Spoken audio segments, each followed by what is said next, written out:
Hello. Alright, everybody. Today we are going to react to a video from this guy named Ollie Bai. He seems like a cool name. I just want to react to it. Let's give it a like. You know, unless it's bad at all. Let's react to it and see how accurate it is. Alright, so in 1789, the coming of the French Revolution swept Europe by storm. Yeah, that is true. And then this leads to a whole, like, big war that's happening, right? I think the French take Belgium really quickly. Alright, let's get to the good stuff though, you know? Alright, so let's give some commentary about this. Alright. I think... So yeah, this is kind of the very beginning, not beginning, it's currently 1805, which means by that, he already had, like, conquered so much of it. And as you can see, it kind of goes towards the coast of the Rhineland. So far, he already put huge amount of influence. He's already super powerful. And this is kind of, I believe, like the, third coalition. This is an embarrassing defeat for the, coalition. I think this is the worst they ever gotten. Let's go see. Oh yeah, we get Prussia and a lot of like Germany. So far, they sweep in and just take the capital, which like, he captures Vienna within like just how long? Okay, so he starts his invasion. Let's just say like September, right? September. December. Within like 3 or 4 months, he was able to just take out Austria and Empire and all Prussia. That's pretty impressive of Napoleon.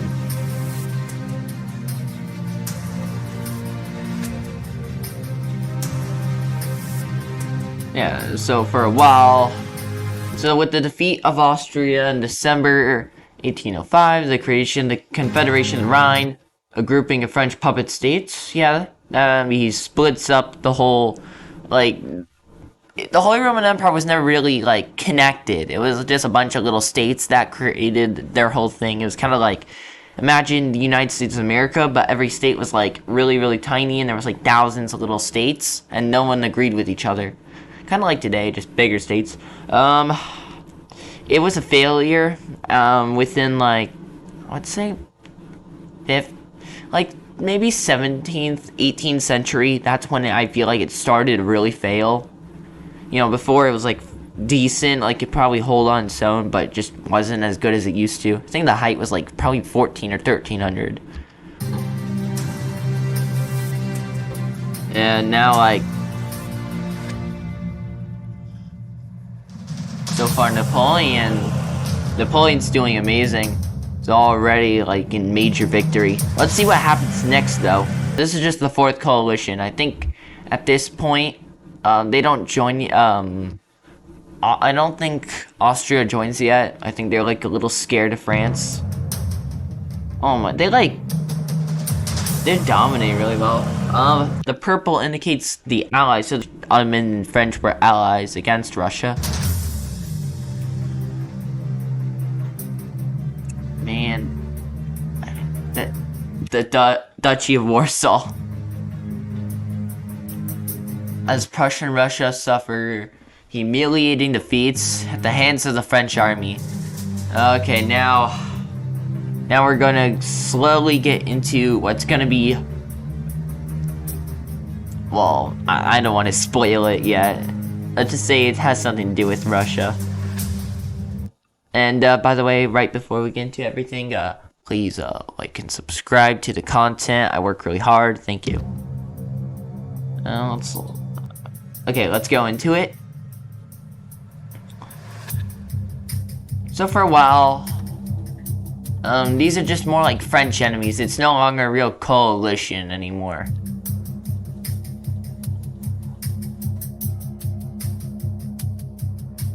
Okay, conquers, as you can see up there, he conquers like Finland. And he's conquering all this, but then here's what happens. It goes into a whole like guerrilla warfare. I love the music. I love the music.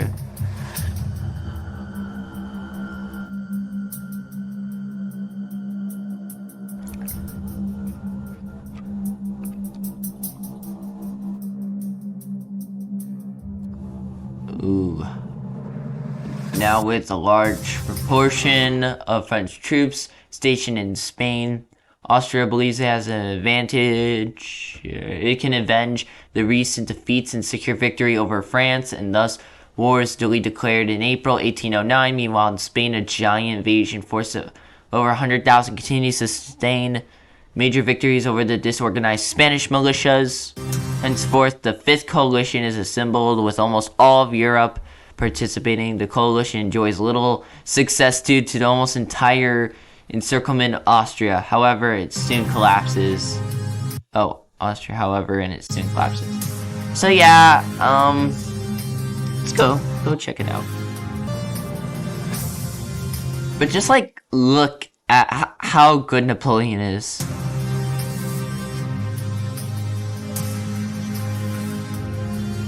And they lost a lot of land.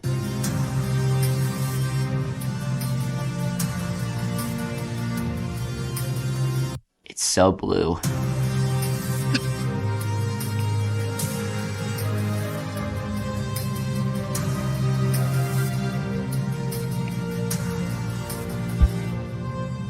At this point, it's like he basically won. He's basically the ultimate leader. We're now at the point, like the highest point he would ever be. Nothing, there's no one else could ever like get any lower.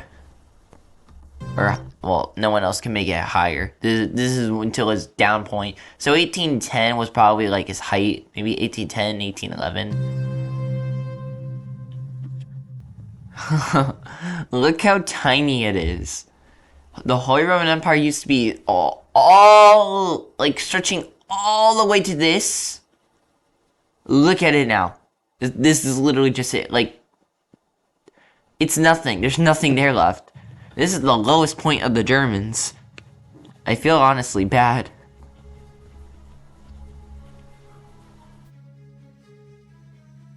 Alright, they're neutral. The Russians are neutral. And now they're enemies. Yeah, so now they have some problems. Oh, fun fact. The leaders kissed on the lips. They're both dudes. I think it's like Russian culture, though. Still is like that today. He sent in like... No, I think it was more like 800,000 or something. Oh.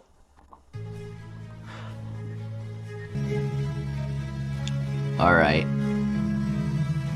Look how fast he conquers already, all that stuff. We're at a slower pace. And then drags back his running defeat.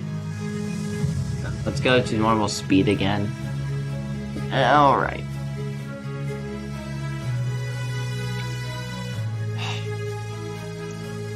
The invasion was a disaster. Yeah. So how was it a disaster? Like, what happened? He invaded, right? But he sent them all in the cold without really much left. And he fell for the trick. He would stay in Moscow and then demand surrender. St. Petersburg was like right here. Wait. This was like St. Petersburg was way up there, right? Moscow was like here. He goes towards Moscow and then goes deep in the cold in the winter, right? He demands surrender, but he doesn't do anything. He just decides, you know what? Let it be. And guess what? It got super cold, and then he had to run away with all of his men dying. That was just the dumb decision, Napoleon. And now it's coming to bite him.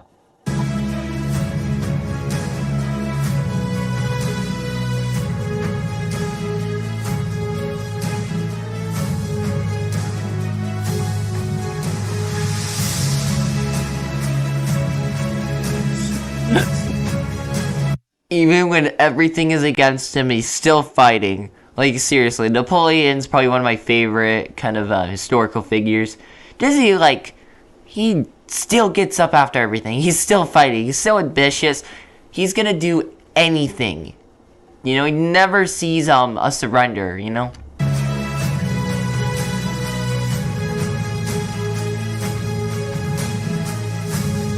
Paris is captured and the end of March 1814, and the French Empire is officially dissolved. A few days later in April, Napoleon is exiled to the island of Elba. They called the Elban Empire, but manages to escape and returns in 1850 for one final attempt. And the Seventh Coalition happens. Look at how it is. Everyone is against him. Everybody, except like, you know, what was it, like Naples states or something? Conquered. It's gone. They're done. That was very quick. That was quick.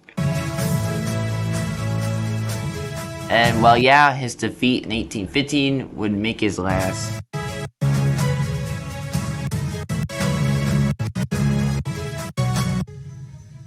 Yeah, so basically he would die a little later after descending to like, what was the island?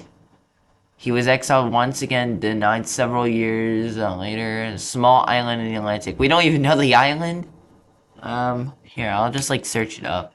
It was Saint Helena. I think this is an important lesson to many. Napoleon wanted to get as much as possible, right? You know, he wanted to just be so enormous and so big that the ego got to him. He wanted to just go full on to Moscow without, you know, learn the consequences, right? He doesn't really see, like, you know, he had many opportunities and he knew it probably would get cold. He still stayed. He still kept going. You know, I just feel like he would have captured, you know, St. Petersburg, right? Or at least waited to take Moscow. Like, what were the Russians gonna do with 800,000 men going deep into Moscow, right? And then you get more blankets. You literally have everyone on your side. I think this is just Napoleon at his worst decision making ever. That's a lesson. You know, if he just would have been a little bit more cautious and not going so risky.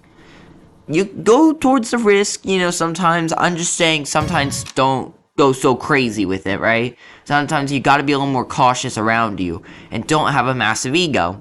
Now, Napoleon teaches a lot of us. But he also teaches ambition's a good thing to have. You know, it can, just be cautious with it. Use it wisely.